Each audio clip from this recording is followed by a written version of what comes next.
Innal hamdalillah nahmaduhu wa nasta'inuhu wa nastaghfiruh wa na'udzu billahi min shururi anfusina wa min sayyiati a'malina.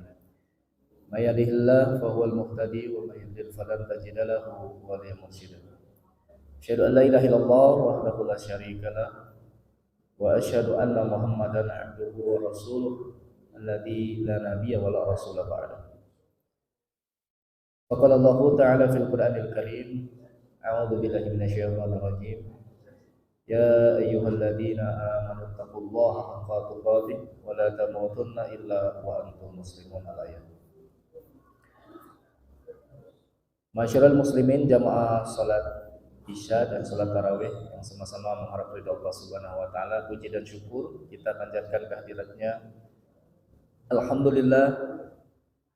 Alhamdulillah kita bersyukur sekali karena pada malam hari ini kita masih dapat menunaikan sebagian kewajiban kita yang telah diperintahkan oleh Allah Subhanahu wa taala dan Rasulnya, yaitu untuk memakmurkan Lailatul Syam, malam Ramadan, dengan melaksanakan qiyam, dengan berzikir, dengan beristighfar dan beramal saleh yang baik.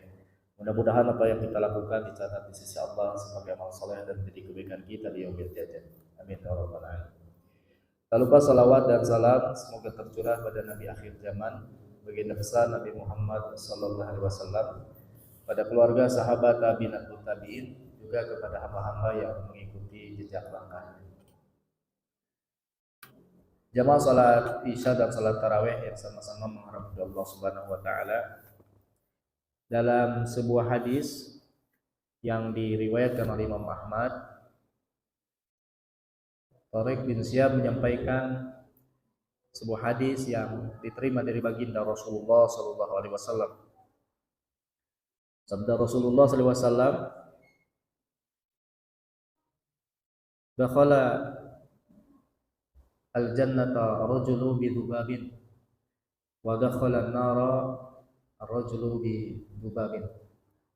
Sabda Rasulullah, ada seseorang yang masuk surga itu disebabkan oleh lalat, disebabkan oleh lalur, dan begitu juga ada seseorang yang masuk neraka disebabkan oleh lalat. Sebagaimana kita maklumi,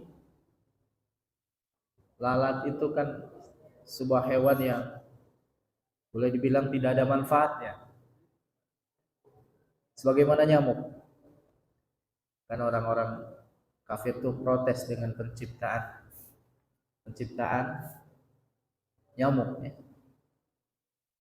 Yang di dalam Al-Quran Allah sampaikan, innallaha la yastahi ayadriba mathalan ma ba'udatan fama fawqaha fa ammal ladzina amanu faya'lamuna annahu al-haqqu min rabbihim wa ammal ladzina kafaru fayaquluna madza aradallahu bihadza mathal. Jadi orang kafir dengan adanya nyamuk, mereka mengingkari atas kekuasaan Allah Subhanahu wa taala. Nah, kembali kepada hadis ini, dakhalal jannata rajulun bi dzubabin. Seseorang yang masuk surga itu karena lalat, dan masuk neraka karena lalat. Para sahabat bertanya, "Wa kaifa dzalika ya Rasulullah?" Bagaimana itu bisa terjadi wahai Rasul? Seseorang masuk surga dan masuk neraka karena lalat. Lalu Rasul bersabda, "Marra rajulani ala qaumin lahum sunamun la yazuzu adun hatta yuqarribu lahu syai'an." Sabda Rasul, dua orang ini melewati sebuah kampung, dan di kampung tersebut penghuninya menyembah berhala, menyembah selain kepada Allah Subhanahu wa taala. Dan barang siapa yang melewati kampung tersebut, maka wajib hukumnya orang yang lewat itu untuk mengorbankan sesuatu untuk Tuhannya, Tuhan si penghuni kampung tersebut, yang mereka tidak menyembah Allah Subhanahu wa taala. Maka kemudian faqalu li ahadihima qarrib. Jadi seseorang yang datang yang duluan kemudian disampaikan, kamu boleh melewati kampung ini, tapi kamu harus berkorban dulu dengan sesuatu. Maka orang ini menjawab, laisa indi syai'an, aku tidak memiliki sesuatu. Apa yang harus aku korbankan? Maka kemudian ini para masyarakat di situ, warga di situ menyampaikan, faqrib walau dzubaban. Berkorbanlah sekalipun hanya dengan lalat. Lalat mah banyak, ya. Lalu mah aya di mana ge gitu. Dengan seukur diurang, Ya, di mana-mana pun ada. Maka kemudian si laki-laki ini mengambil lalat lalu mengorbankan lalat itu untuk penghuni daerah tersebut, untuk Tuhannya itu. Tuhan warga tersebut. Maka kemudian yang terjadi setelah dia berkorban dengan lalat, fakhallu sabilahu. Maka warga tersebut mengosongkan jalannya, membiarkan orang ini untuk lewat dan terus melanjutkan perjalanannya. Pada nar, maka kemudian orang ini masuk neraka. Nah, nanti di akhir dibahas ya. Lalu kemudian ada seseorang lagi yang datang, wa qalu lil akhar. Warga ini kemudian berkata kepada yang satunya lagi, qarrib walau dzubaban. Silakan kamu juga berkorban ya dengan hanya seekor lalat. Jadi kalau yang pertama mengatakan laisa indi syai, aku tidak memiliki apa-apa, maka yang kedua ini menjawab ketika disuruh untuk berkorban dengan lalat. Dia mengatakan ma kuntu li uqarrib li ahadin syai'an dunallah. Maka orang yang kedua ini mengatakan, sekali-kali aku tidak akan pernah mengorbankan sesuatu bukan karena Allah. Jadi tidak mau dia berkorban bagi Tuhannya penduduk warga tersebut karena bukan kepada Allah, dia tidak mau ya. Dan yang terjadi kemudian fadarabu unuqahu, maka kemudian warga tersebut memukul orang ini hingga wafat ya. Wadakhalal jannah, dan orang ini masuk surga. Ma'asyiral muslimin jamaah rahimani wa rahimakumullah. Maka sabda Rasulullah SAW ini yang terkait dengan dua orang ini, yang satu bertauhid, yang satu syirik. Kenapa tadi kemudian yang pertama ini masuk neraka?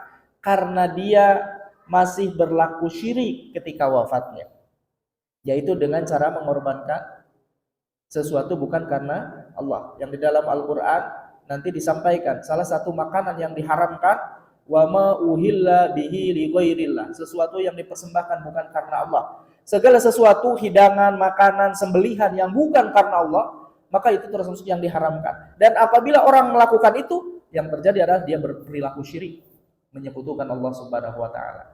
Maka orang ini yang berkorban dengan lalat, dia wafat dalam keadaan syirik kepada Allah Subhanahu wa taala.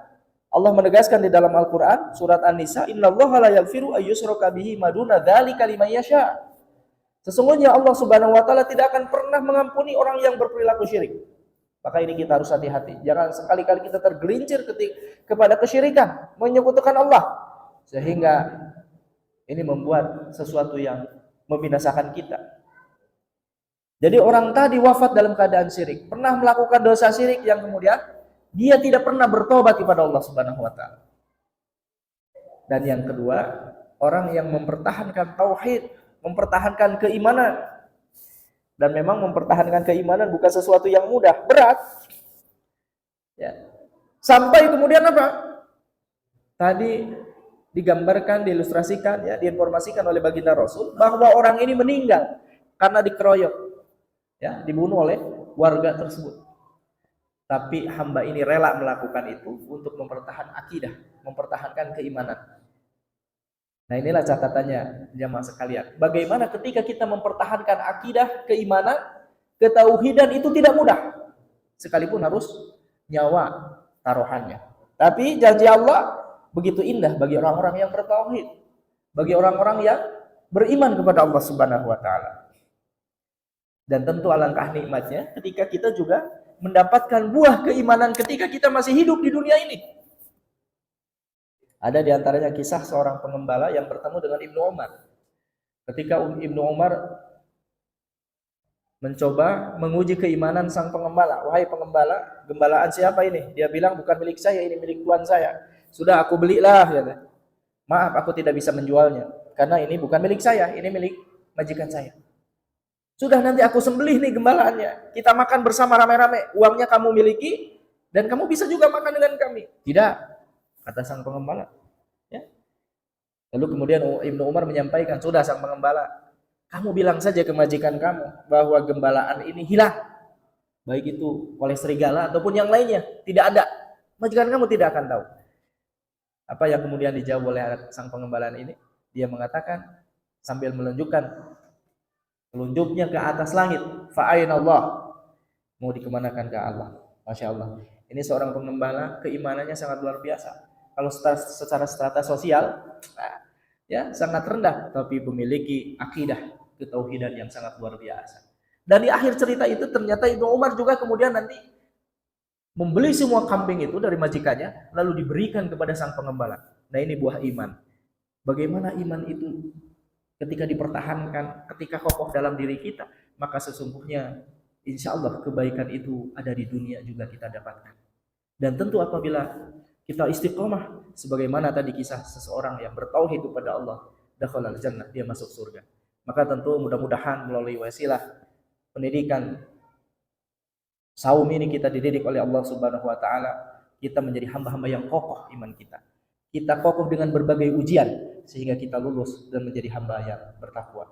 Karena jaminan Allah Subhanahu wa taala, inna akramakum indallahi atqakum. Sesungguhnya orang yang mulia di sisi Allah adalah hamba yang bertakwa kepada Allah Subhanahu wa taala, dan semuanya mudah-mudahan kita menjadi hamba-hamba yang bertakwa kepada Allah Subhanahu wa taala. Itu saja yang disampaikan. Aku qouli hada astaghfirullah wa lakum. Assalamualaikum warahmatullahi wabarakatuh.